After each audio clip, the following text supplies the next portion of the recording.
خیبر پختونخوا سے منتخب 5 آزاد سینیٹرز نے باقاعدہ طور پر پی ٹی آئی میں شمولیت اختیار کر لی ہے۔ چیئرمین بیرسٹر گوہر علی نے ڈکلیریشن الیکشن کمیشن میں جمع کروا دیے ہیں۔ پی ٹی آئی حمایت یافتہ سینیٹرز نے ڈکلیریشن پارٹی چیئرمین بیرسٹر گوہر کو جمع کرائے۔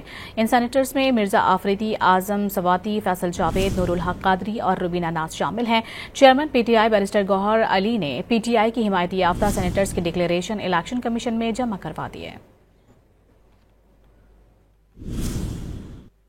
خیبر پختونخوا سے منتخب 5 آزاد سینیٹرز نے باقاعدہ طور پر پی ٹی آئی میں شمولیت اختیار کر لی ہے۔ چیئرمین بیرسٹر گوہر علی نے ڈکلیریشن الیکشن کمیشن میں جمع کروا دیے ہیں۔ پی ٹی آئی حمایت یافتہ سینیٹرز نے ڈکلیریشن پارٹی چیئرمین بیرسٹر گوہر کو جمع کرائے۔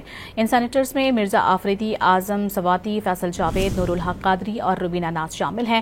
Chairman P T I barrister Gohar Ali نے پی ٹی آئی کی حمایت یافتہ سینیٹرز کی ڈکلیریشن الیکشن کمیشن میں جمع کروا دیے۔